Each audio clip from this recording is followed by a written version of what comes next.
ಸರಿಯಾದ ರೀತಿಯಲ್ಲಿ ತಿಳ್ಕೊಳ್ಳಿ ಆಗ್ತಕ್ಕಂಥ ಭರವಸೆ ಇರ್ತಕ್ಕಂಥ ನಾಯಕರ ಜೊತೆಗೆ ಕನೆಕ್ಟಿವಿಟಿ ತಗೊಂಡು ಅವ್ರನ್ನ ಸರಿಯಾದ ರೀತಿಯಲ್ಲಿ ಬಳಸ್ಕೊಂಡು ವಿಡ್ರಾಲ್ಸ್ ಮಾಡಿಸ್ಕೊಳ್ಳಿ. ಒಂದ್ಸಲ 2 ಸಲ ವಿಡ್ರಾಲ್ ಮಾಡೋದನ್ನ ನೋಡ್ತಾ ನೀವೇ ವಿಡ್ರಾಲ್ ಮಾಡೋದು ಕಲ್ತ್ಕೊಡ್ತೀರಾ. ಇದ್ರ ಬಗ್ಗೆ ತಿಳುವಳಿಕೆ ಇರಲಿ. ಯಾವ್ದು ನೋಡಿ, ಎಜುಕೇಶನ್ ಇಲ್ದೇ ಇರೋರು ಕೂಡ FSSR ಬರ್ಲಿ, ಪ್ಯಾಸಿವ್ ಇನ್ಕಮ್, ಪೆನ್ಷನ್ 2 ತಿಂಗಳಿಗೋ 3 ತಿಂಗಳಿಗೋ 6 ತಿಂಗಳಿಗೋ 1 ವರ್ಷಕ್ಕೆ ಬರ್ಲಿ. 1 ವರ್ಷಕ್ಕೆ 5 ಸಲ ಬರ್ಲಿ ಸರ್, 10,000 ರೂಪಾಯಿ 50,000 ರೂಪಾಯಿ ಆಯ್ತು. 50,000 ರೂಪಾಯಿ ನಾವು ವರ್ಷ ಪೂರ್ತಿ ಅವ್ರು ಎಷ್ಟು ಚೆನ್ನಾಗಿ ಎಂಜಾಯ್ ಮಾಡ್ಬೋದು. ಏನೋ ಸಮಸ್ಯೆಗೆ ಎಲ್ಲ ಮಾಡ್ಬೋದು.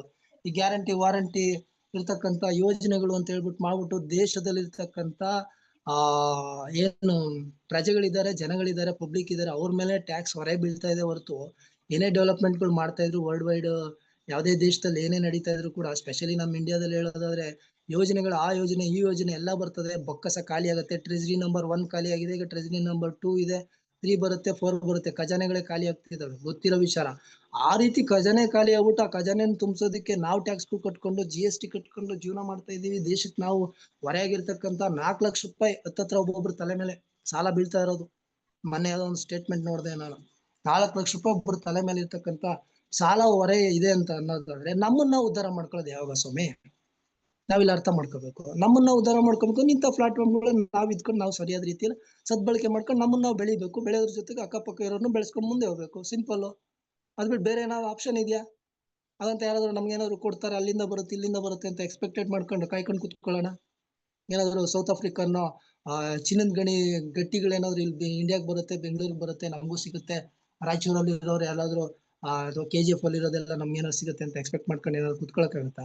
ಖಂಡಿತ ಇಲ್ಲ ಸ್ನೇಹಿತರೆ. ನಮಗ್ ನಾವು ಬೆಳಿಬೇಕು ಅಂದ್ರೆ ವಿವೇಕಾನಂದ್ರ ಹೇಳಿರೋ ಪ್ರಕಾರ ನಮಗ್ ನಾವು ಇರ್ತಕ್ಕಂಥ ಸಮಸ್ಯೆಗಳನ್ನ, ತೊಂದರೆಗಳನ್ನ, ನಮ್ಮಲ್ಲಿರೋ ಕಲ್ಲನ್ನ ಗಟ್ಟಿಯಾಗಿ ನಿಂತ್ಕೊಂಡು ನಮ್ಮಲ್ಲಿರೋ ಬೇಡದೇ ಇರೋ ವಿಚಾರಗಳನ್ನ ಕೆತ್ತಿದ್ರೆ ನಮಗ್ ನಾವೇ ಶಿಲೆ ಆಗ್ತೀವಿ ಅಂತ.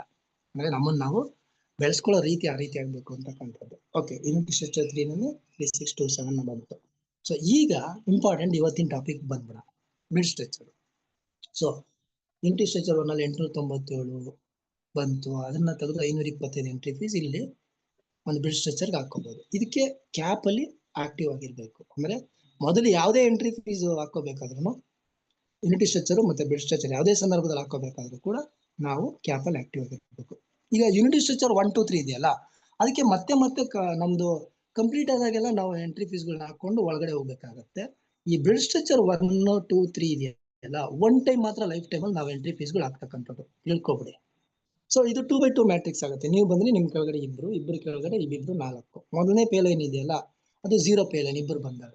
ಎರಡನೇ ಪೇ ಲೈನ್ ಏನಿದೆ 4 ಮಂದಿ ಇದೆ, ಅದು ನಿಮ್ಮ ಪೇಮೆಂಟ್ ಲೈನ್, ಅದು ಆದಾಯವನ್ನು ಕೊಡ್ತಕ್ಕಂಥದ್ದು. ಈ ರೀತಿ ಚಿತ್ರಣ ನಿಮ್ ಬ್ಯಾಕ್ ಆಫೀಸ್ ಅಲ್ಲಿ ಇರುತ್ತೆ.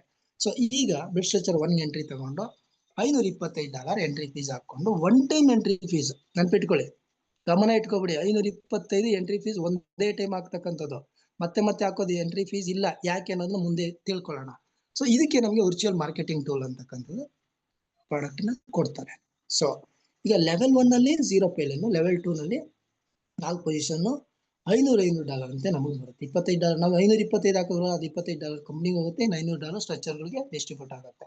ಸೊ 4 ಮಂದಿ ಪೊಸಿಷನ್ಸ್ 500 ಅಂತ $2,000 ಬಂತು. $2,000 ಅಲ್ಲಿ 3 ಪೊಸಿಷನ್ಸ್ $1,500 ನಿಮಗೆ ಬರುತ್ತೆ. ಹಾಗೆ $500 ಇಂದ ನಿಮ್ಮನ್ನ ಯಾರು ಇಂಟ್ರೊಡ್ಯೂಸ್ ಮಾಡಿದ್ರೆ ನಿಮ್ಮ ಇನ್ವೈಟರ್ ಅಥವಾ ಸ್ಪಾನ್ಸರ್, ಅವ್ರಿಗೆ $500 ಹೊರಟೋಗುತ್ತೆ ಸ್ನೇಹಿತರೆ. ಅದಕ್ಕೆ ನಾನು ಹೇಳಿದ್ದು, ಮೊದಲು ಹೆಚ್ಚು ಮಂದಿನ ನಮ್ಮ ಟೀಮಲ್ಲಿ ತಂದುಕೊಳ್ಳೋದು ವಾಸಿ. 10-20 ಮಂದಿ ಇದ್ರು, 10-20 ಮಂದಿನ ಬಿಡ್ ಸ್ಟ್ರಕ್ಚರ್ ಬಂದಿದ್ದಾರೆ, ಅವ್ರು ಕಂಪ್ಲೀಟ್ ಮಾಡ್ತಾ ಇದ್ದಾರೆ ಅಂತ ಇಟ್ಕೊಳ್ಳಿ.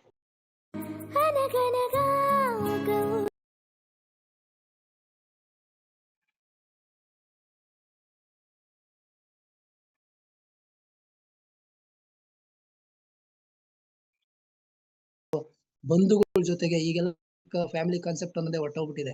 ಆ ರೀತಿ ಮುಂದಿನ ದಿನಗಳಲ್ಲಿ ಜಾಯಿಂಟ್ ಫ್ಯಾಮಿಲಿ ಕಾನ್ಸೆಪ್ಟ್ ಅಲ್ಲೂ ಕೂಡ ನೀವು ಜೀವನವನ್ನ ಮಾಡ್ಬೋದು. ಯಾಕಂದ್ರೆ ಆದಾಯ ಅಂತಕ್ಕಂಥದ್ದು ಇಲ್ಲೇ ಬರ್ತಾ ಇರ್ತದೆ. ಸೊ ಡಾಲರ್ ದುಡಿಯಕ್ಕೆ ಬೇರೆ ದೇಶಕ್ಕೆ ಹೋಗಂಗಿಲ್ವಲ್ಲ, ಇರೋ ದೇಶದಲ್ಲೇ ಇರೋ ಏರಿಯಾದಲ್ಲೇ ನಾವು ದುಡಿಬೋದಲ್ಲ.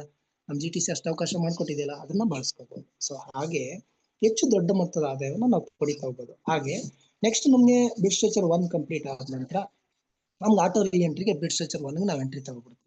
ಈಗ ಕಂಪ್ನಿ ಏನು ಅವಕಾಶ ಮಾಡಿಕೊಟ್ಟಿದೆ ಅಂದ್ರೆ ಯೂನಿಟ್ ಸ್ಟ್ರಕ್ಚರ್ 1, ಯೂನಿಟ್ ಸ್ಟ್ರಕ್ಚರ್ 2, ಬಿಡ್ ಸ್ಟ್ರಕ್ಚರ್ 1 ಮೂರನ್ನು ಕೂಡ ಕಂಪ್ನಿ ನಮಗೆ ಎಂಟ್ರಿ ಫೀಸ್ ಹಾಕೊಂಡು ಒಳಗಡೆ ಬರ್ಲಿಕ್ಕೆ ಅವಕಾಶ ಮಾಡಿಕೊಟ್ಟಿದೆ. ಈಗ ಬಿಡ್ ಸ್ಟ್ರಕ್ಚರ್ 1 ಕಂಪ್ಲೀಟ್ ಆದಾಗ ಕಂಪ್ನಿ ನಮಗೆ ರಿವಾರ್ಡ್ ಕಮಿಷನ್ ಅನ್ನೋ ರೀತಿಯಲ್ಲಿ ಒಂದು 3 ಯೂನಿಟಿ ಸ್ಟ್ರಕ್ಚರ್ ಪೊಸಿಷನ್ಸ್ ಕೂಡ ನಮಗೆ ಕೊಡ್ತಾ ಇದೆ ಅಡಿಷನಲ್ ಆಗಿ. ಯೂನಿಟಿ ಸ್ಟ್ರಕ್ಚರ್ 1 ಕಂಪ್ಲೀಟ್ ಆದಾಗ ಅದರಿಂದನೂ ನಮಗೆ ಆದಾಯ ಹೆಚ್ಚು ಆದಾಯವನ್ನ ಗಳಿಸಬಹುದು. ಯೂನಿಟಿ ಸ್ಟ್ರಕ್ಚರ್ 2 ಎಂಟ್ರಿ ಫೀಸ್ $1,050 $50 ಕಂಪ್ನಿಗೆ ಹೋದ್ರೆ ವರ್ಚುವಲ್ ಪ್ರಾಡಕ್ಟ್ ಅನ್ನ ಕಂಪ್ನಿ ಕೊಡುತ್ತೆ. ಒನ್ ಟೈಮ್ $1,050 ನಾವು ಎಂಟ್ರಿ ಫೀಸ್ ಹಾಕೋತಾ ಇದೀವಿ. ಲೆವೆಲ್ 1 ನಲ್ಲಿ 2 ಪೊಸಿಷನ್ಸ್ 0 ಪೇ. ಲೆವೆಲ್ 2 ನಲ್ಲಿ 4 ಪೊಸಿಷನ್ಸ್ $1,000 ಅಂತೆ $4,000 ನಿಮಗೆ ಬರುತ್ತೆ. $4,000 ಅಲ್ಲಿ ಬರುವಂತ ಆದಾಯದಲ್ಲಿ $3,000 ನಿಮಗೆ ಬರುತ್ತೆ. 3 ಪೊಸಿಷನ್ಸ್. 1 ಪೊಸಿಷನ್ಸ್ ನಿಮ್ಮ ಇನ್ವೈಟರ್ ಯಾರಿದ್ದಾರೆ ಅವ್ರಿಗೆ ಗೊತ್ತಾಗುತ್ತೆ. ಬ್ರಿಡ್ಜ್ ಅಲ್ಲಿ ಅವ್ರು ಆಕ್ಟಿವ್ ಆಗಿರ್ಬೇಕು. ಜೊತೆಗೆ ಬ್ರಿಡ್ಜ್ 2 ಏನಿದೆ ಒನ್ ಟೈಮ್ ಹಾಕಿದಂತ ಪೇಮೆಂಟ್ $1,050 ಮತ್ತೆ ರೀ ಎಂಟ್ರಿ ಗೊತ್ತಾಗ್ತೀವಿ FSS ತರ. ಇದು ಕೂಡ 2x2 ಇರೋದ್ರಿಂದ. ಸೊ ಬ್ರಿಡ್ಜ್ 2 ಕಂಪ್ಲೀಟ್ ಆದಾಗ ಅಡಿಷನಲ್ ಆಗಿ 3 ಯೂನಿಟಿ ಸ್ಟ್ರಕ್ಚರ್ ನ ಪೊಸಿಷನ್ಸ್ ಗಳನ್ನ ಕಂಪ್ನಿ ರಿವಾರ್ಡ್ ರೂಪದಲ್ಲಿ ಕೊಡುತ್ತೆ. ಅದರಿಂದ ನಾವು ಹೆಚ್ಚಿನ ಆದಾಯವನ್ನು ಪಡಿಬಹುದು. ಜೊತೆಗೆ ಯೂನಿಟಿ ಸ್ಟ್ರಕ್ಚರ್ 1, 2, 3 ನಾವು ಪೇಮೆಂಟ್ ಅಲ್ಲೂ ಒಳಗಡೆ ಬಂದು ಆದಾಯವನ್ನು ಪಡಿಬಹುದು. ಜೊತೆ ಕಂಪನಿ ಬ್ರಿಡ್ಜ್ 1, ಬ್ರಿಡ್ಜ್ 2, ಬ್ರಿಡ್ಜ್ 3 ನಲ್ಲಿ ಏನು ರಿವಾರ್ಡ್ ಗಳ ಮುಖಾಂತರ ಯೂನಿಟಿ ಸ್ಟ್ರಕ್ಚರ್ 1, 2, 3 ನ ಕೊಡುತ್ತೆ, ಅದರಲ್ಲೂ ಕೂಡ ಆದಾಯವನ್ನು ಪಡಿಬಹುದು. ಗಮನಿಸಬೇಕು. ನಾವು ಅದ್ಭುತವಾದಂತ ಆದಾಯವನ್ನ ಸೆಟ್ ಮಾಡಿಕೊಟ್ಟಿದ್ದಾರೆ. Bridge 3 ಎಂಟ್ರಿಗೆ $1,575 entry fees. Virtual marketing tool ನ ಕಂಪನಿ ನಿಮಗೆ ಕೊಡುತ್ತೆ. ಒನ್ ಟೈಮ್ ಎಂಟ್ರಿ ಫೀಸ್ ಮತ್ತೆ ಅವಶ್ಯಕತೆ ಇಲ್ಲ. ಆಟೋ ರೀ ಎಂಟ್ರಿಗೆ ಹೊರಟೋಗುತ್ತೆ. ಲೆವೆಲ್ 1 ನಲ್ಲಿ 2 0 ಪೇ ಲೈನ್ 2 ಪೊಸಿಷನ್ಸ್. ಲೆವೆಲ್ 2 ನಲ್ಲಿ 4 ಪೊಸಿಷನ್ಸ್ $1,500 ಅಂತೆ ನಿಮ್ಗೆ $6,000 ಬರುತ್ತೆ. $6,000 ಅಲ್ಲಿ 3 ಪೊಸಿಷನ್ಸ್ 1,500 ಅಂತೆ $4,500 ನಿಮ್ಗೆ ವಾಪಸ್ ಬರುತ್ತೆ. ಓಕೆ, ಇನ್ಕಮ್ ಬರುತ್ತೆ. $1,500 ನಿಮ್ಗೆ ಅದು ನಿಮ್ಮ ಇನ್ವೈಟರ್ ಹೋಗುತ್ತೆ. ಜೊತೆಗೆ ಆಟೋ ರೀ ಎಂಟ್ರಿಗೆ ಬ್ರಿಡ್ಜ್ ಸ್ಟ್ರಕ್ಚರ್ 3 ಗೆ ಎಂಟ್ರಿ ತಗೊಂಡ್ಬರ್ತೀವಿ. ಜೊತೆಗೆ ಬ್ರಿಡ್ಜ್ ಸ್ಟ್ರಕ್ಚರ್ 3 ಕಂಪ್ಲೀಟ್ ಆದಾಗ 3 ಪೊಸಿಷನ್ಸ್ ಏನಿದೆ ಯೂನಿಟಿ ಸ್ಟ್ರಕ್ಚರ್ ರಿವಾರ್ಡ್ ರೂಪದಲ್ಲಿ ನಮಗೆ ಕಂಪನಿ ಕೊಡುತ್ತೆ. ಅದು ನಾವು ನೆನ್ಪಿಟ್ಕೋಬೇಕು. ಇಲ್ಲಿ ಬ್ರಿಡ್ಜ್ ಸ್ಟ್ರಕ್ಚರ್ 1, 2, 3 ಗೆ $525, $1,050, $1,575 ನಾವು ಎಂಟ್ರಿ ಫೀಸ್ ಒನ್ ಟೈಮ್ ಹಾಕೋತೀವಲ್ಲ, ಅದರಿಂದ ಈ ದೊಡ್ಡ ಮೊತ್ತದ ಆದಾಯವನ್ನ ನಾವು ತಗೊಳ್ಳೋದಲ್ಲದೆ ನಮ್ಮ ಇನ್ವೈಟರ್ಗೂ ಕೊಡ್ಸೋದ್ರ ಮುಖಾಂತರ ಜೊತೆಗೆ ಯೂನಿಟಿ ಸ್ಟ್ರಕ್ಚರ್ ಅಲ್ಲೂ ಕೂಡ ಪೊಸಿಷನ್ಗಳು ನಮಗೆ ರಿವಾರ್ಡ್ ರೂಪದಲ್ಲಿ ಬರೋದ್ರಿಂದ ಆದಾಯವನ್ನ ನಾವು ಪಡಿಕೋಬಹುದು. ದೊಡ್ಡ ಇನ್ಕಮ್ ಅನ್ನ ಪಡಿಲಿಕ್ಕೆ ಅವಕಾಶ ಇದೆ. Very important. ಇದ್ರ ಬಗ್ಗೆ ನಾವು ತಿಳುವಳಿಕೆ ತರಬೇಕು. ಬ್ರಿಡ್ಜ್ 1, 2, 3 ಇಂದ ಮೊದಲನೇದ್ರಲ್ಲಿ 2,000, ಬ್ರಿಡ್ಜ್ 1 ನಲ್ಲಿ, ಬ್ರಿಡ್ಜ್ 2 ನಲ್ಲಿ 4,000, ಬ್ರಿಡ್ಜ್ 3 ನಲ್ಲಿ 6,000. ಎಷ್ಟಾಯ್ತು? ದೊಡ್ಡ ಮೊತ್ತದ ಆದಾಯ. ಜೊತೆಗೆ ಯೂನಿಟಿ ಸ್ಟ್ರಕ್ಚರ್ 1, 2, 3 ಗೆ ಬರ್ತಕ್ಕಂಥ ರಿವಾರ್ಡ್ ಅಲ್ಲಿ ಪೊಸಿಷನ್ಸ್ ಗಳು ಕೂಡ ಬರ್ತವೆ. ಈಗ GTC ಈಗ ಪ್ರೀ ಪ್ಯಾಕೇಜ್ ಪ್ರಮೋಷನ್ ಇವತ್ತು ಮೋಸ್ಟ್ಲಿ ಎಂಡ್ ಆಗುತ್ತೆ. ಇದು 775 ಯಾರೆಲ್ಲ ಹಾಕೊಂಡಿದ್ರಿ ಅವ್ರೊಂದ್ಸಲ ಚೆಕ್ ಮಾಡ್ಕೊಂಬಿಡಿ. GTC product $50 FSS RIB 1 unity structure 80 ಹಾಕೊಂಡಿದ್ದು, ಬ್ರಿಡ್ಜ್ ಸ್ಟ್ರಕ್ಚರ್ 525 ಹಾಕೊಂಡಿದ್ದು, 775. ಅದರಲ್ಲಿ ಇಬ್ಬಿಬ್ರು ನೀವೇನಾದ್ರೂ ಮಾಡಿದ್ರೆ ಟೋಟಲ್ ಆಗಿ $1,546 ಟೋಟಲ್ ಬರುತ್ತೆ. ಹೆಂಗೆ ಅಂತಂದ್ರೆ ಇಬ್ಬರು ವ್ಯಕ್ತಿಯಿಂದ ಡೈರೆಕ್ಟ್ ರೆಫರಲ್ $80, $66 33 ಅಂತೆ ಬೋನಸ್ ಇನ್ಕಮ್ ಇದೆಯಲ್ಲ FSS ಕಂಪ್ಲೀಟ್ ಆದಾಗ ಅದು, ಮತ್ತೆ RIB 1 50 50 $100, ಮತ್ತೆ ಬ್ರಿಡ್ಜ್ ಸ್ಟ್ರಕ್ಚರ್ 1 ಕಂಪ್ಲೀಟ್ ಆದಾಗ 500 ಅಂತ ಇನ್ವೈಟರ್ ಬರುತ್ತಲ್ಲ $1,000, ಒಟ್ಟಾರೆ 1,240. ಇಲ್ಲೊಂದು 10 ಮಂದಿ ಏನಾದ್ರು ನಿಮ್ ಟೀಮಲ್ಲಿ ಆಗಿದ್ದಾರೆ ಅಂದ್ರೆ 5 ಪೇರ್ ಇಂಟು 1,246 ಅಂದ್ರೆ $24,000 ಹತ್ತತ್ರ ಇನ್ಕಮ್ ಅನ್ನ ಪಡೆಯಬಹುದು. ಜೊತೆ ಕಂಪ್ನಿ ಏನ್ ಮಾಡಿದೆ ಅಂದ್ರೆ 10 ಮಂದಿ ಮೇಲ್ಪಟ್ಟು ಏನಾದ್ರು ನಿಮ್ಮಲ್ಲಿ ಒಂದು ಪ್ರೀ ಪ್ಯಾಕೇಜ್ ಅಲ್ಲಿ ಬಂದು ಕಾಂಪಿಟೇಟರ್ಗಳು ಕಂಪ್ಲೀಟ್ ಮಾಡಿದ್ರೆ ಮೊದಲನೇ ಪ್ರೈಸ್ ಆಗಿ $1,000 ಕೊಡ್ತಾರೆ. ಅದು time, date, stamp very important ಆಗುತ್ತೆ. ಯಾರು ಬೇಗ ಮಾಡಿರ್ತಾರೋ ಆ ರೀತಿ ಆರ್ಡರ್ ಕೊಡ್ತಾರೆ. ಎರಡನೇ ಪ್ರೈಸ್ಗೆ 6 ರಿಂದ 9 ಮಂದಿ ಏನಾದ್ರು ಮಾಡಿದ್ರೆ $500, 3 ರಿಂದ 5 ಮಂದಿ ಏನಾದ್ರು ಮಾಡಿದ್ರೆ ಮೂರನೇ ಪ್ರೈಸ್ಗೆ $250, 4 ರಿಂದ 10ನೇ ಪ್ರೈಸ್ಗೂ ಕೂಡ ಸಮಾಧಾನಕರ ಬಹುಮಾನ ಅನ್ನೋ ರೀತಿಯಲ್ಲಿ $100 ಇಬ್ಬಿಬ್ರು ಕಂಪ್ಲೀಟ್ ಆದಾಗ ಕೊಡ್ತಾ ಹೋಗುತ್ತೆ ಕಂಪ್ನಿ.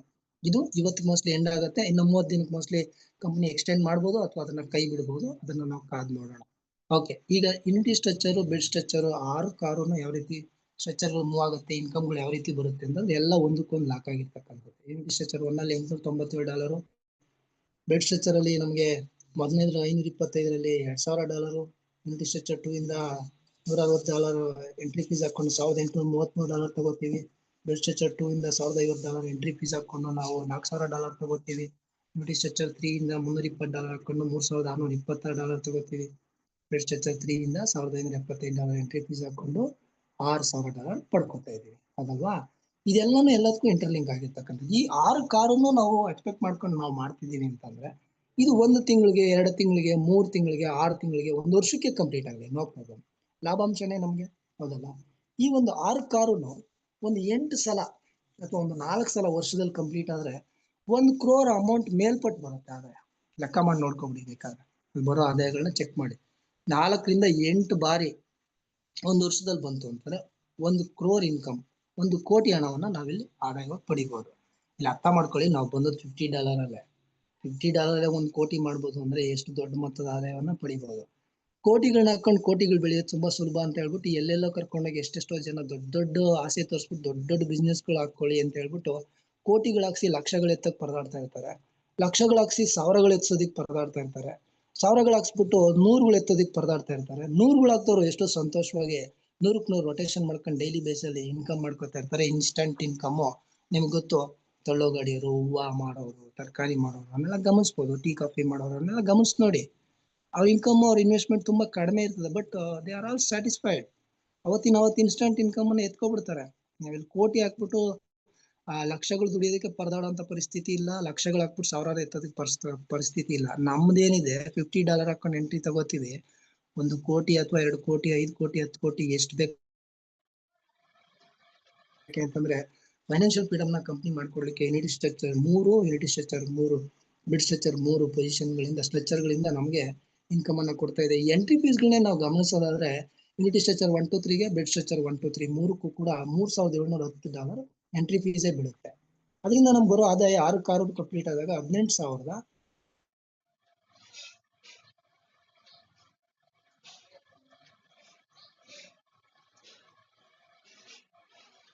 ಶಿವ ಸರ್ ವಾಯ್ಸ್ ಬರ್ತಿಲ್ಲ.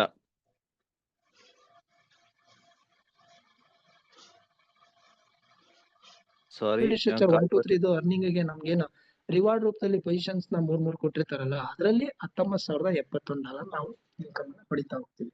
Very important. ಜೊತೆಗೆ ಇಲ್ಲಿ ನಮಗೆ ಕಂಪನಿ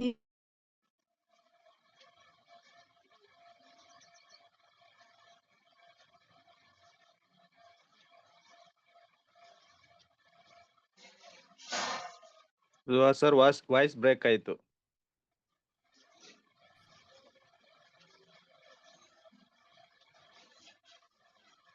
ಸಾರಿ, ಅದೇ ಕಾಲ್ ಬಂದಂಗಿದೆ, ಅದಕ್ಕಾಗಿ ಸ್ವಲ್ಪ ಡಿಸ್ಟರ್ಬೆನ್ಸ್ ಇರ್ಲಿ.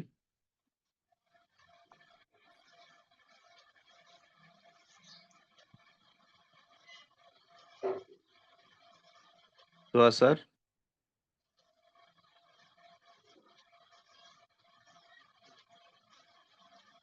ಮೋಸ್ಟ್ಲಿ ನೆಟ್ ಡಿಸ್ಕನೆಕ್ಟ್ ಆಗಿದೆ ಸರ್. ಅದು ಸ್ಕ್ರೀನ್ ಶೇರ್ ಕೂಡ ಹೋಗಿದೆ. ಬರ್ತಾರೆ. ಓಕೆ. ವಾಯ್ಸ್ ಕ್ಲಿಯರ್ ಇದೆ ನಂದು? ಹಾ ಸರ್, ಈಗ ಕ್ಲಿಯರ್ ಇದೆ.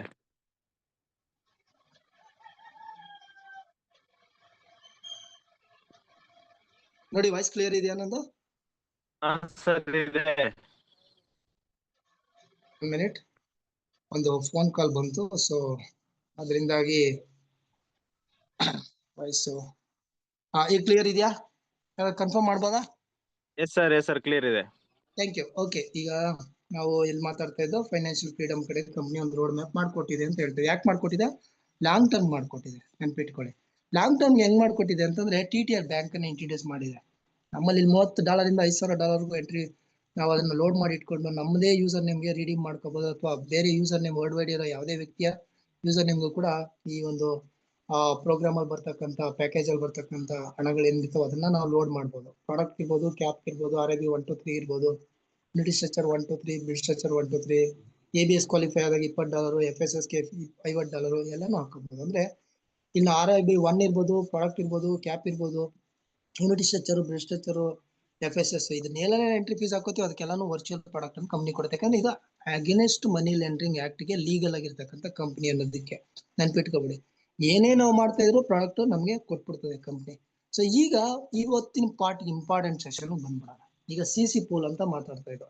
ಇದುವರೆಗೂ ನಾವೇನ್ ಮಾತಾಡ್ತಾ ಇದ್ದೋ, ನಮ್ಗೆ ಪ್ಯಾಸಿವ್ ಇನ್ಕಮ್ ಅಲ್ಲಿ FSS, ಯೂನಿಟಿ ಸ್ಟ್ರಕ್ಚರ್, ಬಿಡ್ ಸ್ಟ್ರಕ್ಚರ್ಗೆ ಯಾವ ರೀತಿ ಆದಾಯವನ್ನ ಕ್ರೌಡೀಕರಿಸ್ಕೊಂಡು ಒಳಗಡೆ ಬರಬೇಕು, ಯಾವ ರೀತಿಯಾಗಿ ನಾವು ಆದಾಯವನ್ನ ಪಡ್ಕೋಬೇಕು, ಎಷ್ಟು ಅಥೆಂಟಿಕೇಟೆಡ್ ಕಂಪ್ನಿ ಎಷ್ಟು ಫಾಸ್ಟ್ ಮೋಡಲ್ಲಿ ಲಾಂಗ್ ಟರ್ಮ್ ಇನ್ಕಮ್ ಕೊಡ್ತಾ ಇದೆ ಅನ್ನೋದ್ರ ಬಗ್ಗೆ ತಿಳ್ಕೊಂಡು ಕ್ಲಿಯರ್ ಅಂಡ್ ಔಟ್. ಓಕೆ, ಈಗ ನಾವು ಟೀಮ್ ಅನ್ನ ರೆಫರಲ್ ಇಂಡಸ್ಟ್ರಿ ಟೀಮ್ ಅನ್ನ ಮಾಡೋದಕ್ಕೆ ಹೇಗ್ ಮಾಡೋದಕ್ಕೆ ಸಾಧ್ಯ ಇಲ್ಲ. ನಮ್ಗೆ ಕೆಲವೊಬ್ಬರು ಅಂತಾರೆ, ಸರ್ ನಾವ್ ಯಾರ ಹತ್ರನೂ ಮಾತಾಡಕ್ ಇಚ್ಛೆನೆ ಪಡಲ್ಲ, ಮಾತಾಡಕ್ ಹೋದ್ರೆ ನಮ್ ಫೇಸ್ ವ್ಯಾಲ್ಯೂನೇ ಇಲ್ಲ. ಫೇಸ್ ವ್ಯಾಲ್ಯೂ ಯಾಕಿಲ್ಲ? 20 ಕಂಪ್ನಿಗೆ ಹೋದ್ರೆ ಫೇಸ್ ವ್ಯಾಲ್ಯೂ ಇರಲ್ಲ. ಸೀರಿಯಸ್ಲಿ ಅರ್ಥ ಮಾಡ್ಕೊಬಿಡಿ. ನಿಮ್ಮನ್ನೇ ಎಲ್ಲಾ ಕಡೆ ರೀತಿಯಲ್ಲಿ ನೋಡಿದ್ರು ಅಂದ್ರೆ ಅವ್ರ ಮನಸ್ಥಿತಿ, ಅವರು ಮಾತಾಡೋ ರೀತಿ ಹೇಗಿರ್ತದೆ ಆಲೋಚನೆ ಮಾಡ್ಬೇಕಲ್ಲ. ಒಬ್ರೊಬ್ರು ಹೇಳ್ತಾರೆ, ನಾನು ಲಾಂಗ್ ಟರ್ಮ್ಗೆ ನಿಮ್ ಜೊತೆಗೆ ಇದ್ಬಿಡ್ತೀನಿ, ಭರವಸೆ ಕೊಟ್ಟಿರ್ತಾರೆ. ಭರವಸೆ ಕೊಟ್ಟವ್ರು ಈ ಭರವಸೆ ಬಿಟ್ಬಿಟ್ಟು ಆ ಭರವಸೆ ಜಂಪಿಂಗ್ ಜಾಕ್ಸನ್ ಅನ್ನೋ ರೀತಿನಲ್ಲಿ ಏನಾದ್ರು ಮೇಲಿಂದ ಮೇಲೆ ಜಂಪ್ ಮಾಡ್ಕೊಂಡು ಹೋಗ್ತಾ ಇದಾರೆ ಅಂತಂದ್ರೆ ಈ ರಾಜಕೀಯದಲ್ಲಿ ಪಕ್ಷಾಂತರ ಅಂತ ಮಾಡ್ತಾರೆ, ಗೊತ್ತಿರ್ಬೇಕು ನಿಮ್ಗೆ. ಆ ರೀತಿನಲ್ಲಿ ಪ್ರಾಪರ್ ಆಗಿ ಇಲ್ದೇ ಇರೋ ಇಂಪ್ರಾಪರ್ ಆದಂತ ಪ್ಲಾನ್ ಗಳಿಗೆಲ್ಲ ಜಂಪ್ ಆಗ್ತಾ ಇರ್ತಾರೆ ಅಂತಂದ್ರೆ ಅವ್ರನ್ನೆಲ್ಲ ಇದೇ ರೀತಿ ಜಂಪಿಂಗ್ ಜಾಕ್ಸನ್ ಅಂತಾನೆ ಹೇಳ್ಬೇಕಾಗುತ್ತೆ. ಸೊ ಅಂತವ್ರು ಫೇಸ್ ವ್ಯಾಲ್ಯೂ ಇರಲ್ಲ, ಹೇಳಕ್ಕಾಗಲ್ಲ. ಅವ್ರಿಗೇನು ನಾನು ಎಷ್ಟು ಬೇಕಾದ್ರೂ ಇನ್ವೆಸ್ಟ್ಮೆಂಟ್ ಮಾಡ್ಬಿಡ್ತೀನಿ, ನಮ್ಗೆಲ್ಲ ಆದಾಯ ಬಂದ್ಬಿಡ್ಬೇಕು. ಓಕೆ, ಅವಕಾಶ ಇದೆ, ಕಂಪ್ನಿ ಅದಕ್ಕೂ ಅವಕಾಶ ಮಾಡ್ಕೊಡ್ತಾ ಇದೆ. ಯಾರು ಕಂಪ್ನಿ ಇಲ್ಲಿ ರಿಜೆಕ್ಟೇ ಮಾಡಲ್ಲ. ಇಲ್ಲಿ ನೀವು ಕಂಪ್ನಿ ಬಗ್ಗೆ ನೆಗೆಟಿವ್ ಮಾತಾಡ್ಕೊಂಡು ಬೈದಾಡ್ಕೊಂಡು ಓಡಾಡ್ತಾ ಇರೋ ವಿಷಯ ಗೊತ್ತಾದ್ರೆ ಮಾತ್ರ ನಿಮ್ ಐಡಿ ಬ್ಲಾಕ್ ಆಗುತ್ತೆ ಕಂಪ್ನಿಯಿಂದ, ನೆನ್ಪಿಟ್ಕೊಳ್ಳಿ. ಹಾಗಂತ ಕಂಪ್ನಿ ನಿಮ್ಮನ್ನ ನೀವ್ ಈ ರೀತಿ ಮಾಡ್ತಾ ಇದೀರಿ ಅಂತ ಕ್ವಶನೇ ಮಾಡಕ್ ಬರಲ್ಲ. ಆ ವಿಷಯ ಆಲ್ರೆಡಿ ಕಂಪ್ನಿ ಗೊತ್ತಾಗ್ತಾ ಇದೆ, ಯಾರು ಏನೇನ್ ಮಾಡ್ತಾ ಇದಾರೆ ಅನ್ನೋದು. ಅದನ್ನ ನಾವ್ ಏನೇನ್ ಮಾಡ್ಬೇಕು, ಕಂಪ್ನಿ ಚಾಲನೆಗೆ ತಗೊಂತಿದ್ದಾರೆ. ಒಂದ್ ವಿಚಾರ ನಾವು ತಿಳ್ಕೊಬೇಕು, ನಮಗೆ ತುಂಬಾ ಹತ್ತಿರವಾಗಿದ್ದಾರೆ, ತುಂಬಾ ನಮ್ಗೆ ಬೇಕಾದವ್ರು ಇದ್ದಾರೆ. ನಾವ್ ಏನ್ ಹೇಳಿದ್ರು ಏನ್ ಮಾಡಿದ್ರು ನಮ್ಮನ್ನ ಸಹಿಸ್ಕೋತಾರೆ ಅಂತಂದ್ರೆ ನಾವು ಓವರ್ಲ್ಯಾಪ್ ಮಾಡಿ ಅವ್ರನ್ನ ಆ ರೀತಿ ಕಂಪ್ನಿ ಲಾಂಗ್ ಟರ್ಮ್ಗೆ ಅಪಪ್ರಚಾರ ಮಾಡೋದು ನಿಷಿದ್ಧ ನನ್ನ ಪ್ರಕಾರ. ನೀನ್ ತಾಕತ್ತಿತ್ತಗುರು, ನೀನ್ ಎಲ್ ಬೇಕಾದ್ರು ಏನಾದ್ರು ಮಾಡು, ಅದು ಬೇರೆ ವಿಷಯ. ಬಟ್ GTC ಬಗ್ಗೆ ಎಲ್ಲೂ ಮಾತಾಡಬೇಡ. ನನ್ನ ಮಾತಿದ್ರೆ ಸ್ಟ್ರೈಟ್ ಫಾರ್ವರ್ಡ್. GTC ಬಗ್ಗೆ ನೀನ್ ಎಲ್ಲೂ ಮಾತಾಡಬೇಡ ನೆಗೆಟಿವ್ ಆಗಿ. ಪಾಸಿಟಿವ್ ಆಗಿ ಏನಾದ್ರು ಮಾತಾಡಕ್ಕೆ ಇಚ್ಛೆ ಪಡಂಗಿದ್ರೆ ಮಾಡು, ಯಾಕಂದ್ರೆ ನೀನು ಇಲ್ಲಿ ಹಣ ತಿಂದಿರ್ತೀಯ, ಇಲ್ಲಿ ಹಣ ಪಡ್ಕೊಂಡಿರ್ತೀಯ. ಮಾತಾಡಕ್ಕೆ ಅವಕಾಶ ಇದ್ರೆ ಮಾತಾಡು, ಅವಕಾಶ ಇಲ್ಲ ಅಂತಂದ್ರೆ ಅದ್ರ ಬಗ್ಗೆ ಮಾತಾಡ್ಲೇಬೇಡ, ಬಿಟ್ಬಿಡು. ಸಿಂಪಲ್ ನನ್ ಮಾತು. ಯಾಕೆಂದ್ರೆ ಹಂಗಂತ ಅನ್ಬಿಟ್ಟು ನೆಗೆಟಿವ್ ಮಾಡೋರಿಗೆ ಪನಿಷ್ಮೆಂಟ್ ಇಲ್ಲ ಅಂತ ಇಲ್ಲ. ಕಂಪ್ನಿ ತುಂಬಾ ಡ್ರಾಸ್ಟಿಕ್ ಸ್ಟೆಪ್ಗಳನ್ನ ತಗೊಳ್ತಾ ಇದೆ, ಎಚ್ಚೆತ್ಕೊಳ್ಳೋದು ಒಳ್ಳೇದು. ಮುಂದಿನ ದಿನಗಳಿಗೆ ತುಂಬಾ ದೊಡ್ಡ ದೊಡ್ಡ ಕಮ್ಯುನಿಟಿ ಬರ್ತಾ ಇದೆ. ವರ್ಲ್ಡ್ ವೈಡ್ 100 ಕಂಟ್ರೀಸ್ ಅಲ್ಲಿ ಅಂಬಾಸಿಡರ್ಸ್ ಬರಬೇಕು. ಡಿಸೆಂಬರ್ ಆನಂತರದಲ್ಲಿ ಇಡೀ ಇಂಡಿಯಾಗೆನೆ ನಮ್ 145 ಕೋಟಿ ಪಾಪ್ಯುಲೇಷನ್ ಇರೋ ಕಂಟ್ರಿ ಅಂತ ಹೇಳ್ಬಿಟ್ಟು 4 ಮೂಲೆಗೂ 4 ಅಂಬಾಸಿಡರ್ ಕೊಡ್ತಿದ್ದಾರೆ. ನಾರ್ತ್, ಈಸ್ಟ್, ವೆಸ್ಟ್, ಸೌತ್ಗೆ. ಅಲ್ಲಿ ಲೆಕ್ಕ ಮಾಡ್ಕೊಳ್ಳಿ ಎಷ್ಟು ದೊಡ್ಡ ಕಮ್ಯುನಿಟಿಗಳು ಬರ್ಬೋದು. 100 ಕಂಟ್ರೀಸ್ ಅಲ್ಲಿ 100 ಅಂಬಾಸಿಡರ್ಸ್ ಬಂದ್ರು ಅಂದ್ರೆ ಎಷ್ಟು ಫಾಸ್ಟ್ ಆಗಿ ಕಮ್ಯುನಿಟಿಗಳು ಬಿಲ್ಡ್ ಆಗ್ಬೋದು, ಎಷ್ಟು ಫಾಸ್ಟ್ ಅಲ್ಲಿ ಸ್ಟ್ರಕ್ಚರ್ಗಳು ಇನ್ಕಮ್ ಬರ್ಬೋದು, ಡೈರೆಕ್ಟ್ ರೆಫರಲ್ಗಳು, ಕೋಡೆಡ್ ಮ್ಯಾಚಿಂಗ್, RIB ಇನ್ಕಮ್ಗಳು ಎಷ್ಟು ತಗೊಳ್ಬೋದು. ಆಲೋಚನೆ ಮಾಡ್ಬೇಕು ನಾವು. ಅಂದ್ರೆ ಲಾಂಗ್ ಟರ್ಮ್ ವಿಷನ್ ಇಟ್ಕೊಂಡು ಮಾತಾಡೋರು ಇದನ್ನ ಆಲೋಚನೆ ಮಾಡ್ತಾರೆ. ಲಾಂಗ್ ಟರ್ಮ್ ವಿಷನ್ ಇಲ್ಲದೆ ಇರೋರು ತುಂಬಾ ಇವತ್ತಿನ ದಿನಕ್ಕೆ ಮಾತಾಡ್ಬಿಡ್ತಾರೆ. ತುಂಬಾ ಹಳಬರು ಹಿಂದಿನವರು ವಿದ್ಯೆ ಕಲಿಯದೇ ಇದ್ದವ್ರು ಕೂಡ ಒಂದ್ ಮಾತಾಡೋರಂತೆ, ಕೋಟಿ ವಿದ್ಯೆಗಿಂತ ಮೇಟಿ ವಿದ್ಯೆ ಮೇಲೂ, ವ್ಯವಸಾಯದ ಬಗ್ಗೆ ತಿಳ್ಕೊಡ್ರೋ, ಬೆಳೆ ಬೆಳೀರೋ, ಒಂದ್ ಬೀಜ ಹಾಕ್ರೋ, ಬೀಜದಿಂದ ಗಿಡ ಹುಟ್ಟಿ ಅದರಿಂದ ಹಣ್ಣು ಕಾಯಿ ಅಥವಾ ಏನೋ ಒಂದ್ ಸಿಗುತ್ತೆ, ಅದರಿಂದ ತಿನ್ಕೊಂಡು ಜೀವನ ಮಾಡ್ರೋ ಅಂತ ಹಿಂದಿನವ್ರು ಹೇಳ್ಕೊಟ್ಟಿದ್ರಂತೆ. ಜಪಾನ್ ಪ್ರವರ್ಬ್ ಇದೆ, ಒಬ್ಬ ಮೀನ್ ಹಿಡಿಯಕ್ ಕಲ್ತವನು ಅವ್ನ ಜೀವನ ಕಲಿತಾನೆ ಅಂತ. ವಾಯಾಂಗೋ ನದಿನಲ್ಲಿ ಮೀನ್ ಹಿಡಿಯೋದ್ ಕಲ್ತ್ಬಿಟ್ಟಾದ್ರೆ ಅವ್ನ ಜೀವನ ಮುಗಿದೋಯ್ತು ಅಂತ. ಹಂಗೆ ನಾವು ಲಾಂಗ್ ಟರ್ಮ್ ವಿಷನ್ ಇಟ್ಕೋಬೇಕು. ಇವತ್ತು 5 ವರ್ಷಕ್ಕೆ ಏನಾಗಿರ್ತೀನಿ, 10 ವರ್ಷಕ್ಕೆ ಏನಾಗಿರ್ತೀನಿ, 20 ವರ್ಷಕ್ಕೆ ಏನಾಗಿರ್ತೀನಿ, ನನ್ನ ಫ್ಯಾಮಿಲಿನಲ್ಲಿ ನನ್ನ ಮೇಲೆ ಡಿಪೆಂಡೆಂಟ್ ಆಗಿರೋದ್ಮೇಲೆ ನಾನು ಹೇಗ್ ರೀತಿ ವರ್ಕ್ ಮಾಡ್ಬೇಕು, ಅವ್ರಿಗೆ ಯಾವ ರೀತಿಯ ಹಣಕಾಸಿನ ವ್ಯವಸ್ಥೆ ನಾವು ಮಾಡ್ಕೊಡ್ಬೇಕು ಅಂದ್ರೆ ನಾವ್ ಇದನ್ನೆಲ್ಲ ಮಾಡ್ಬೇಕಾಗುತ್ತೆ. ಆಯ್ತು, ನೀವು ಮಾಡಕ್ಕೆ ಆಗಲ್ಲ, ಮೆಂಬರ್ಸ್ ತರಕ್ಕೆ ಆಗಲ್ಲ. ಕಂಪ್ನಿ ಏನ್ ಮಾಡಿದೆ, ಡಿಜಿಟಲ್ ಮಾರ್ಕೆಟಿಂಗ್ ಅಂತ ಅಂದ್ಬಿಟ್ಟು ವಿಡಿಯೋಸ್ನೆಲ್ಲ ಮಾಡಿದೆ. ಅದ್ರ ಜೊತೆಗೆ CC ಪೋಲ್ದೊಂದು ರೆಫರಲ್ ಲಿಂಕ್ ಅನ್ನ ಕೊಟ್ಟಿದೆ ನೋಡಿ. ಇಲ್ಲಿ ಮೇಲ್ಗಡೆ ಟಾಪ್ ಅಲ್ಲಿ ಇರೋದ್ರಲ್ಲಿ ನೋಡಿ, ಇಲ್ಲಿ ಕಾಣಿಸ್ತಾ ಇದೆ, goldenTechConsulting.com /CCP.htpl ಅಂತ ಹೇಳಿ. ಇದನ್ನ ಶೇರ್ ಮಾಡಿ, ನೀವು ಎಲ್ರಿಗೂ ಶೇರ್ ಮಾಡಿ. ಶೇರ್ ಮಾಡ್ತಾ ಹೋದ್ರೆ CC ಪೋಲ್ ಅಲ್ಲಿ ಅವರೇನೆ ಇದನ್ನ ಮಾಡ್ಕೋತಾರೆ, ಎಂಟ್ರಿ ಹಾಕೋತಾರೆ. ಎಂಟ್ರಿ ಹಾಕೊಂಡು ಅವರು ರಿಜಿಸ್ಟರ್ ಮಾಡ್ಕೊಂಡು ಒಳಗಡೆ ಬರ್ತಾರೆ. ಸೊ ಈಗ ಯೂಟ್ಯೂಬ್ ಅಲ್ಲಿ ಹಾಗೆ ಫೇಸ್ಬುಕ್ ಅಲ್ಲಿ ನಮ್ಮ ಒಂದು ಅಡ್ವರ್ಟೈಸ್ಮೆಂಟ್ ಕಂಪ್ನಿ ಕಡೆಯಿಂದ ಆಗ್ತಾ ಇದೆ. ಜೊತೆಗೆ ನಮಗೆ ಇನ್ನೂ ಒಂದು ಟಿಕ್ ಟಾಕ್ ಅಲ್ಲಿ ಕೂಡ ಬಿಟ್ಟಿದ್ದಾರೆ, ಸ್ನ್ಯಾಪ್ಚಾಟ್ ಅಲ್ಲಿ ಕೂಡ ಬಿಟ್ಟಿದ್ದಾರೆ. ಟಿಕ್ ಟಾಕ್ ನಮ್ಮ ಇಂಡಿಯಾದಲ್ಲಿ ಅಲೋ ಇಲ್ಲ, ಬೇರೆ ಬೇರೆ ದೇಶದಲ್ಲಿ ಅಲೋ ಇದೆ. ಸ್ನ್ಯಾಪ್ಚಾಟ್ ಅಲೋ ಇದೆ, ಯೂಟ್ಯೂಬ್ ಅಲೋ ಇದೆ, ಹೌದಲ್ವಾ?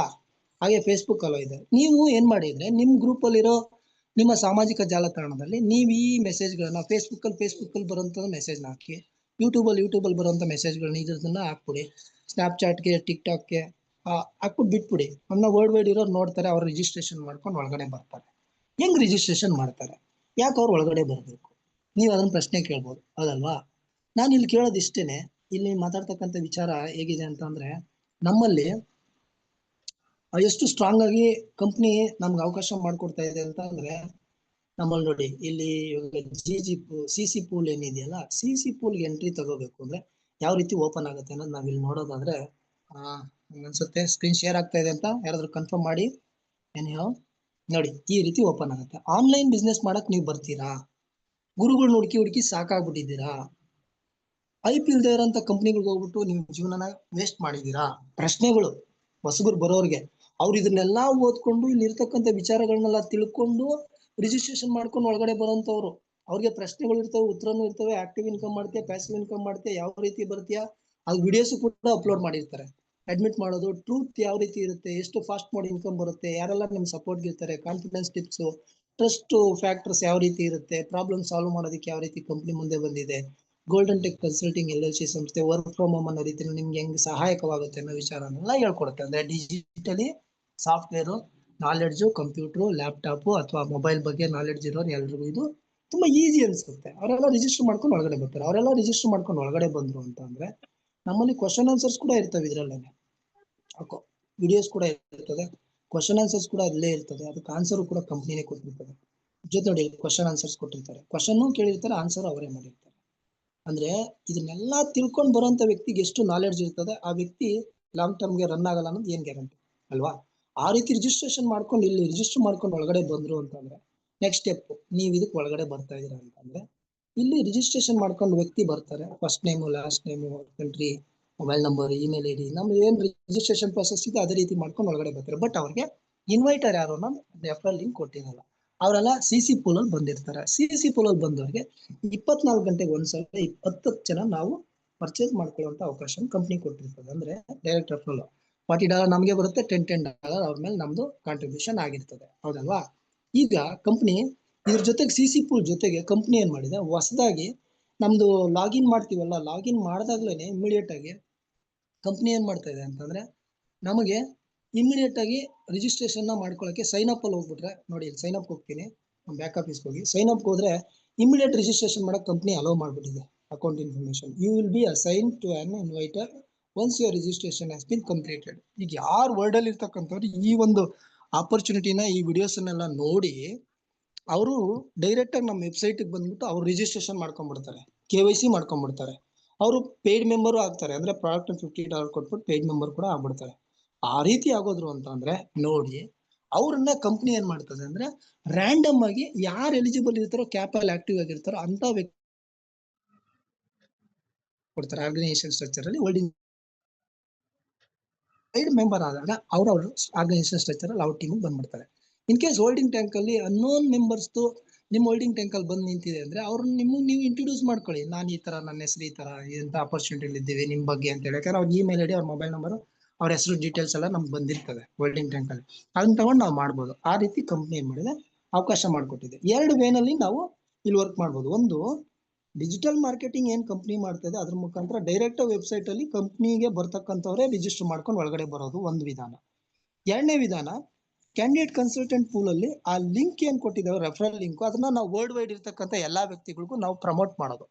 ಅಂದ್ರೆ ನೀವು ಯಾರನ್ನೂ ಟೀಮಲ್ಲಿ ತರಲ್ಲ ಅಂತ ನೀವೇನ್ ಮಾಡಿ, CC ಪೂಲ್ದು ಲಿಂಕ್ ಇದೆಯಲ್ಲ ನಿಮ್ ಸೋಷಿಯಲ್ ಮೀಡಿಯಾದಲ್ಲಿ ಎಲ್ರಿಗೂ ಕಳಿಸ್ಬಿಡಿ. ಕಳ್ಸಿದ್ರೆ ಯಾರೋ ಯಾವ್ದೋ ರೀತಿಯಲ್ಲ ಬಂದ್ಬಿಟ್ಟು KYC ಮಾಡ್ಕೊಂಡು ವೈಟಿಂಗ್ ಲಿಸ್ಟ್ ಅಲ್ಲಿ ಇರ್ತಾರೆ, ಯಾರೋ ಪರ್ಚೇಸ್ ಮಾಡ್ತಾರೆ, ಜೊತೆಗೆ ಅವರು ಜೊತೆಗೆ ಬೆಳೀತಾರೆ, ನಮ್ ಜೊತೆಗೂ ವರ್ಕ್ ಆಗ್ತಾರೆ. ಅಂದ್ರೆ ಅವರೆಲ್ಲರೂ ಕೂಡ ಸ್ಟ್ರಕ್ಚರ್ಗಳಿಗೆ ಇನ್ಕಮ್ಗಳು ಮಾಡೋದಕ್ಕೆ FSSಗೆ, ಯೂನಿಟಿ ಸ್ಟ್ರಕ್ಚರ್ಗೆ, ಬೆಸ್ಟ್ ಸ್ಟ್ರಕ್ಚರ್ಗೆ ಬಂದ್ಬಿಟ್ರು ಅಂತ ಅಂದ್ರೆ ನಾವು ಮೊದ್ಲೇನ್ ಹೇಳ್ತಾ ಇದ್ದೆ, unity structure, best structure, FSS ಅಲ್ಲಿ ಪೊಸಿಷನ್ ಲಾಕ್ ಮಾಡ್ಕೊಂಡ್ರೆ ಲಕ್ಕಿಯಸ್ಟ್ ಫೆಲೋ ಅಂತ ಹೇಳ್ತಿದ್ದೆ. ಯಾಕೆ ಹೇಳ್ತಿದ್ದೆ, ಇವರೆಲ್ಲ ಬಂದ ನಂತರ ರೀರೊಟೇಷನ್ ಸಿಸ್ಟಮ್ ಅಲ್ಲಿ ಎಲ್ರಿಗೂ ಇನ್ಕಮ್ ಬರೋಕ್ ಶುರುವಾಯ್ತು ಅಂತಂದ್ರೆ ನೀವು ಲಕ್ಕಿನೇ ಅಲ್ವಾ? ನೀವು ಸೀನಿಯರ್ ಆಗಿರ್ತೀರಿ, ಪೊಸಿಷನ್ ಲಾಕ್ ಆಗಿರ್ತಾರೆ, ಮೊದಲು ನಿಮ್ಗೆ ಇನ್ಕಮ್ ಬಂದು ಆಮೇಲೆ ಎಲ್ರಿಗೂ ಇನ್ಕಮ್ ಬರ್ತಾ ಹೋಗುತ್ತಲ್ವಾ? ಅಂದ್ರೆ ಇಲ್ಲಿ ಟೈಮು, ಡೇಟು, ಸ್ಟ್ಯಾಂಪು ಮತ್ತೆ ಫಸ್ಟ್ ಕಮ್ ಫಸ್ಟ್ ಸರ್ವ್ ಅನ್ನೋ ರೀತಿನಲ್ಲಿ ಇನ್ಕಮ್ ಬರೋದು, ಹೌದಲ್ಲ? ಇನ್ನು ನಾವಿಲ್ಲಿ ಅರ್ಥ ಮಾಡ್ಕೋಬೇಕು. ಈ ರೀತಿನಲ್ಲಿ ಬರೋದಕ್ಕೆ ಕಂಪ್ನಿ ಅವಕಾಶ ಮಾಡಿಕೊಟ್ಟಿದೆ ಅಂತಂದ್ರೆ ನಾವು ಹೆಚ್ಚು ಆದಾಯವನ್ನ ಪಡಿಲಿಕ್ಕೆ ಕಂಪ್ನಿ ನಮ್ಗೆ ಎಡೆ ಮಾಡಿಕೊಟ್ಟಿದೆ. ಇದನ್ನ ನಾವು ಪೂರ್ತಿ ಅರ್ಥ ಮಾಡ್ಕೊಬಿಡ್ಬೇಕು. ನಮ್ಮಲ್ಲಿರ್ತಕ್ಕಂಥ ವಿಚಾರಗಳನ್ನ ಸ್ಪಷ್ಟವಾಗಿ, ಪೂರ್ಣವಾಗಿ ಮಾಹಿತಿಯನ್ನ ಸರಿಯಾದ ರೀತಿಯಲ್ಲಿ ತಿಳ್ಕೊಳ್ತಾ ಹೋಗ್ಬೇಕು, ಕನ್ಫ್ಯೂಷನ್ ಆಗ್ಬಾರ್ದು. ಜೊತೆಗೆ ನಮ್ಗೆ ಕಂಪ್ನಿ ಏನ್ ಮಾಡ್ಕೊಟ್ಟಿದೆ ಅಂತಂದ್ರೆ ನಮ್ಗೆ ಇಲ್ಲಿ ಇದನ್ನ ಕೊಟ್ಟಿದ್ದಾರೆ. ಏನ್ ಕೊಟ್ಟಿದ್ದಾರೆ, ನಮ್ಮ ಒಂದು ಟೆಲಿಗ್ರಾಮ್ ಆಪ್ಷನ್ ಕೊಟ್ಟಿದ್ದಾರೆ. ಟೆಲಿಗ್ರಾಮ್ ಬೋಟ್ ಮಾಡ್ಕೊಂಡ್ರೆ ಟ್ರಾನ್ಸಾಕ್ಷನ್ ಡೀಟೇಲ್ಸ್ ನೋಡ್ಬೋದು. ನಮ್ಗೆ www.gtc-community.com ಅಥವಾ ಈ ಸರ್ಕಲ್ ಆಪ್ಗೆ ನಾವು ಬಂದ್ಬಿಟ್ರೆ ಕಂಪ್ನಿ ಮ್ಯಾನೇಜ್ಮೆಂಟ್ಗೆ ನಾವು ಕನೆಕ್ಟ್ ಆಗ್ತೀವಿ. ಕಂಪ್ನಿಯಲ್ಲಿ ಆಕ್ಟಿವ್ ಆಗಿರ್ತಕ್ಕಂಥ ಲೀಡರ್ಸ್ ಕ್ವಶನ್ ಆನ್ಸರ್ಸ್ ಕೇಳ್ತಾ ಇರ್ತಾರೆ, ಮ್ಯಾನೇಜ್ಮೆಂಟ್ ಉತ್ತರ ಹೇಳ್ತಾ ಇರ್ತಾರೆ, ಅನೌನ್ಸ್ಮೆಂಟ್ಸ್ ನಡೀತಾ ಇರ್ತದೆ, ಹೊಸದು ಅಪ್ಡೇಷನ್ಸ್ ನಡೀತಾ ಇರ್ತದೆ, ಅದ್ರ ಬಗ್ಗೆ ಎಲ್ಲ ತಿಳಿಸ್ಕೊಡ್ತಾ ಇರ್ತಾರೆ. ಟೋಟಲಿ ಫೈನಲ್ ಅಂಡ್ ಔಟ್ ಅನ್ನೋ ಪ್ರಕಾರ ಕಂಪ್ನಿ ಏನ್ ಮಾಡಿದೆ, ಏನೆಲ್ಲಾ ಮಾಡ್ಬೇಕಾಗಿತ್ತು ಪೂರ್ಣವಾದ ಎಲ್ಲಾ ಕೆಲಸನೂ ಮಾಡಿ ಮುಗಿಸಾಗಿದೆ. ಈಗಿನ ಮೇಲೆ ಕೆಲಸ ಮಾಡೋದು ನಮ್ದೇ ಟರ್ನ್ ಇರೋದು. FSS ಬಂತು, FSS ಯಾರು ಮಾಡ್ತಾ ಇಲ್ಲ, ಪ್ರಮೋಟೇ ಮಾಡ್ತಿಲ್ಲ. ಯಾಕೆ ಮಾಡ್ತಾ ಇಲ್ಲ ಅಂದ್ರೆ ಯಾರೋ ಬರ್ತಾರೆ, ಯಾರೋ ಬಂದ್ ಮಾಡ್ತಾರೆ, ಕಾಯ್ಕೊಂಡು ಕೂತ್ಕೋಬೇಕಾ? ಖಂಡಿತ ಇಲ್ಲ. ನಮ್ ಕೈಲಿ ಆದಷ್ಟು ಸಾಧ್ಯವಾದಷ್ಟು FSS ಜನ ತರೋಣ. ಎಷ್ಟೋ ಜನ ಹಣದ ಅವಶ್ಯಕತೆ ಇದೆ. ನೀವು ಸುಮ್ನೆ ಪೋಸ್ಟ್ ಆಫೀಸ್ ಹತ್ರ ಹೋಗಿ ಕುತ್ಕೊಂಡು 1 ನಿಮಿಷ ಹಂಗ ಹೋಗ್ಬಿಟ್ಟು ಬನ್ನಿ. ತಿಂಗಳಿಗೊಂದ್ಸಲ 15 ದಿನಕ್ಕೊಂದ್ಸಲ ಎಷ್ಟು ಜನ ಮಾಶಾಸನ ಪಡೆಯೋದಕ್ಕೆ ಎಷ್ಟು ಅವಸ್ಥೆ ಪಡ್ತಾ ಇರ್ತಾರೆ ಅನ್ನೋದನ್ನ ನೋಡಿ. ಅವ್ರ ಮಕ್ಕಳು ಮೊಮ್ಮಕ್ಕಳು ಅವ್ರಿಗೆ FSS ಅಲ್ಲಿ ಕರ್ಕೊಂಬಂದ್ ಬಿಟ್ಟು ನೋಡಿ. ಅದೇ ಹಣನ ಅಜ್ಜಿ ತಾತ ಅವ್ರಿಗೆ ಕೊಟ್ರು ಅಂತಂದ್ರೆ ಅವ್ರಿಗೆ ಎಂಜಾಯ್ ಮಾಡ್ಬೋದಲ್ಲ, ಯಾಕಾಗ್ಬಾರ್ದು? ನಮ್ಮಿಂದ 10 ಜನಕ್ಕೆ 1000 ಜನಕ್ಕೆ ಹೆಲ್ಪ್ ಆಗುತ್ತೆ ಅಂತಂದ್ರೆ ನಾವ್ಯಾಕೆ ದೃಢವಾಗಿ ಸ್ಟ್ರಾಂಗ್ ಆಗಿ ನಿಂತ್ಕೋಬಾರ್ದು ಸ್ನೇಹಿತರೆ? ನನ್ ಪ್ರಶ್ನೆ. ಹಾಗಂತ ಅನ್ಬಿಟ್ಟು ಜನಸೇವೆ ಜನಾರ್ದನ ಸೇವೆ ಅಂತ ಅನ್ಬಿಟ್ಟು ಎಲ್ರಿಗೂ ಎಲ್ಲ ನಾನು ಸೈಡ್ ಲೈನ್ ಆಗ್ಬಿಡ್ತೀನಿ ಅಂತ ಅಲ್ಲ. ಅಂದ್ರೆ ಬೆಳೀತಾ ಬೆಳೆಸ್ಕೊಂಡು ಹೋಗುವಂತ ಸಂದರ್ಭ ಸುಸಂದರ್ಭ ವ್ಯವಸ್ಥೆ ಯೋಜನೆ ನಮ್ಮ ಕೈಯಲ್ಲಿ ಇದೆ ಅಂತಂದ್ರೆ, ಒಂದು ಪವರ್ ಇದೆ ಅಂತಂದ್ರೆ ಆ ಪವರ್ನ ನಾವ್ಯಾಕೆ ಯೂಸ್ ಮಾಡ್ಕೋಬಾರ್ದು ಅಂತ ಹೇಳ್ತೀನಿ. ಈಗ ಹಣಕಾಸಿನ ವ್ಯವಸ್ಥೆ ನಮ್ಮ ಹತ್ರ 1 ಲಕ್ಷ 2 ಲಕ್ಷ ಇರ್ಬೋದು, ಎಲ್ರಿಗೂ ಎಲ್ಲಾ ರೀತಿ ಹಂಚೋದಿಕ್ಕಾಗಲ್ಲ.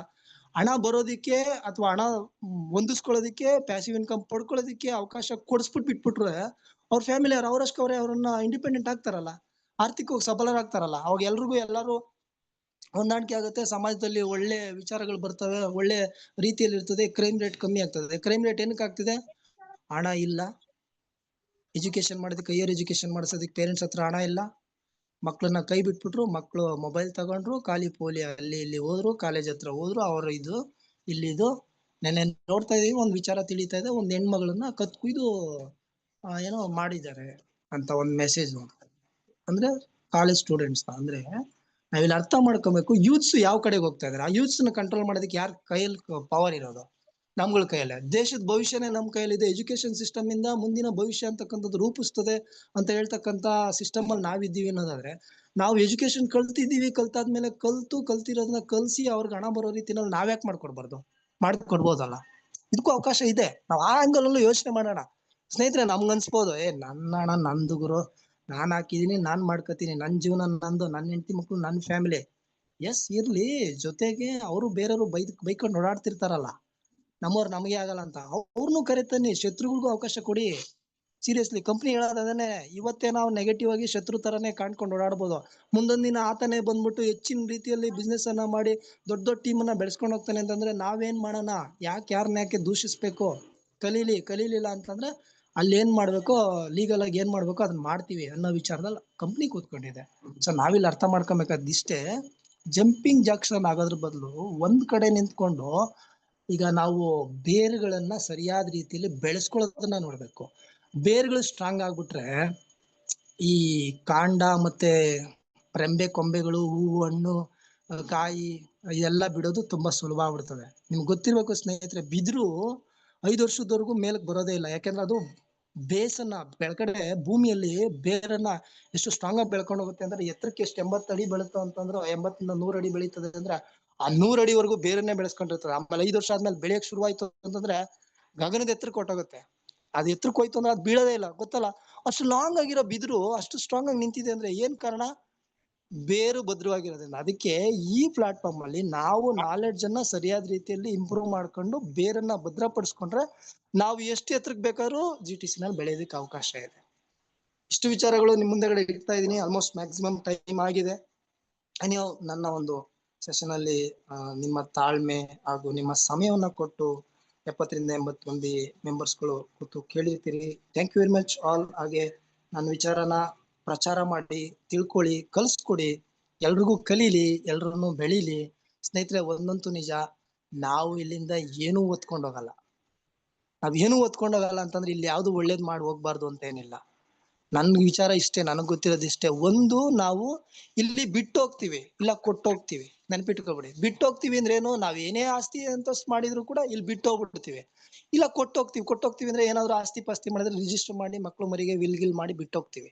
ಇಲ್ಲ ನಾಲೆಡ್ಜ್ ಏನು ಗೇನ್ ಮಾಡಿರ್ತೀವಿ ಅದನ್ನ ಕೊಟ್ಟೋಗ್ತಿವಿ. ಇಲ್ಲ ಅವ್ರಿಗೆ ಇಲ್ಲಿ ಮುಂದುವರ್ಸ್ಕೊಂಡು ಹೋಗಿ ಅಂತ ಬಿಟ್ಟು ಹೋಗ್ತಿವಿ. ಅಂತ ಕೊಟ್ಟೋಗೋ ಬಿಟ್ಟೋಗೋ ಪ್ಲಾನ್ ಅಲ್ಲಿ ನಾವಿದ್ದೀವಿ. ವಿಚಾರದಲ್ಲಿ ಜೀವನನೇ ನಮ್ಗೆ ಅಡಕವಾಗಿದೆ ಅಂತಂದ್ರೆ ನಾವು ಆ ಜೀವನವನ್ನ ಸರಿಯಾದ ರೀತಿಯಲ್ಲಿ ಸಮರ್ಪಕವಾಗಿ ಎಲ್ರಿಗೂ ತಲುಪಿಸೋದ್ರಲ್ಲಿ ಎಡವೋದಕ್ಕೆ ಅವಕಾಶ ಮಾಡ್ಕೊಡ್ಬಾರ್ದು ಅಂತ ಹೇಳ್ತಾ, ಇವತ್ತಿನ ವಿಚಾರ ಎಲ್ಲರೂ ಮನದಟ್ಟಾಗಿದೆ. ಹೊಸಬ್ರು ಯಾರೆಲ್ಲ ಇದ್ರು ನಾಲೆಡ್ಜ್ ತಗೊಳ್ಳಿ, ಇಂಪ್ರೂವ್ಮೆಂಟ್ ಮಾಡ್ಕೊಳ್ಳಿ, ಮ್ಯಾಕ್ಸಿಮಮ್ ವಿಚಾರಗಳನ್ನ ತಿಳ್ಕೊಳ್ಳಿ. ಝೂಮ್ ಸೆಷನ್ಸ್ ಗಳಿಗೆ ಹೆಚ್ಚು ಮಂದಿನ ತನ್ನಿ, ಟೀಮ್ ಅನ್ನ ಮಾಡಿ. FSS ನ ನಿಲ್ಸ್ಬೇಡಿ, FSS ನ ಕಂಟಿನ್ಯೂ ಮಾಡಿ. ಯಾಕೆ FSS ಕಂಟಿನ್ಯೂ ಮಾಡಿ ಅಂತ ಹೇಳ್ತೀನಿ ಅಂತಂದ್ರೆ, FSS ಜೀವನ ಪೂರ್ತಿ ಆದಾಯ ಕೊಡ್ತಕ್ಕಂಥ income. Direct referral, coded, matching ಇವೆಲ್ಲ ಆಕ್ಟಿವ್ ಇನ್ಕಮ್ ಆದ್ರೆ FSS ಇದೆಯಲ್ಲ ಲೈಫ್ ಟೈಮ್ ನಿಮ್ಗೆ 10,000 ರೂಪಾಯಿ ಬರ್ತಾ ಇರ್ತದೆ. ಅದು ರೀರೊಟೇಷನ್ ಸಿಸ್ಟಮ್ ಅಲ್ಲಿ ಆಟೋ ರೀಎಂಟ್ರಿ ಹೊಟ್ಟೋಯ್ತು ಅಂತಂದ್ರೆ ಭಯಂಕರ ಇನ್ಕಮ್ ಬರ್ತದೆ. ಅದ್ ಬಂದಿದ್ದ ಆದಾಯದಲ್ಲಿ ಭ್ರಷ್ಟಾಚಾರ ಹಾಕೊಂಡ್ ಬನ್ನಿ, ನೋ ಪ್ರಾಬ್ಲಮ್. ಟೀಮ್ ಅನ್ನ ಬೆಳೆಸ್ತಾ ಹೋಗಿ. ಈಗ ಬರ್ತಕ್ಕಂಥವ್ರಿಗೆ ಕ್ಯಾಪ್ಗೆ $50, FSS ಗೊಂದು $50, 10,000 rupees ಅಲ್ಲಿ ರಿಸ್ಕ್ ಅಂತಾನೆ ಒಳಗಡೆ ಬರ್ಲಿ, ನೋ ಪ್ರಾಬ್ಲಮ್. ಬರುವಂತ ವ್ಯಕ್ತಿಗೆ ಮೊದಲನೇ 10,000 ಬರುತ್ತಲ್ಲ, $100 ಅವ್ರ ಹಣ ಅವ್ರಿಗೆ ವಾಪಸ್ ಬಂತು. ಇನ್ ಮುಂದಕ್ಕೆ ಬರೋದೆಲ್ಲ ಅವ್ರಿಗೆ ಕಾಂಪ್ಲಿಮೆಂಟರಿ ಅಥವಾ ಲೈಫ್ ಟೈಮ್ ಪೆನ್ಷನ್ ಅಲ್ವಾ. ಈ ರೀತಿ ಅವಕಾಶವನ್ನ ಮಾಡ್ಕೊಡಿ ಅಂತ ಹೇಳ್ತಾ, ಇವತ್ತಿನ ಸೆಷನ್ ಕೇಳಿದಂತ ಎಲ್ರಿಗೂ ಕೂಡ ಥ್ಯಾಂಕ್ಸ್ ಹೇಳ್ತಾ, ಹಾಗೆ ಈ ಸೆಷನ್ ಮಾಡ್ಲಿಕ್ಕೆ ಅವಕಾಶ ಮಾಡಿಕೊಟ್ಟಂತ ನಮ್ಮ ಮ್ಯಾನೇಜ್ಮೆಂಟ್, GTC ಮ್ಯಾನೇಜ್ಮೆಂಟ್ಗೆ, ಅವ್ರಿಗೆ, ನಮ್ಮ ಇವರು ಯಾರು ನಮ್ಮ ರಾಮಚಂದ್ರ ಚಿನ್ನೆ ಅವರು ಸೀನಿಯರ್ ರೆಫರಲ್ ತಂದು ಈ ಆಪರ್ಚುನಿಟಿನ ಇಂಡಿಯಾಗೆ ಹಂಚ್ತವ್ರು, ಮನೀಶ್ ಕರ್ಕರ್ ಅವ್ರಿಗೆ, ಹಾಗೆ ನಮ್ಮಲ್ಲಿ ಮಾರ್ಗದರ್ಶಕ ಪಡೆಯಲಿರ್ತಕ್ಕಂತ ಎಲ್ಲಾ ನಾಯಕರುಗಳಿಗೂ ಕೂಡ ನನ್ನ ಹೃದಯಪೂರ್ವಕ ವಿಚಾರನ ತಿಳಿಸ್ತಾ, ನಾನು ಎಲ್ರಿಗೂ ಕೂಡ ವಂದನೆಗಳನ್ನು ತಿಳಿಸ್ತಾ ನನ್ನ ಮಾತಿಗೆ ವಿರಾಮನ ನೀಡ್ತಾ ಇದೀನಿ. ಓವರ್ ಟು ನಮ್ಮ ಮಹೇಶ್ ರೆಡ್ಡಿ ಸರ್ ನಾನು ಇನ್ಫಾರ್ಮ್ ಮಾಡ್ಕೊತಾ ಇದೀನಿ. Thank you very much all. Thank you Suhas sir. 1.5 ಗಂಟೆಗಳ ಕಾಲ ಈ ಒಂದು ಅದ್ಭುತವಾದಂತಹ ಒಂದು ಪ್ಲಾನ್ ಪ್ರೆಸೆಂಟೇಶನ್ ಅನ್ನ ತಾವು ನೀಡಿದ್ರಿ. ತುಂಬಾ ಖುಷಿ ಆಗತ್ತೆ ತಮ್ಮ ಪ್ಲಾನ್ ಅನ್ನ ಕೇಳಿಸ್ಕೊಳ್ಳಿಕ್ಕೆ.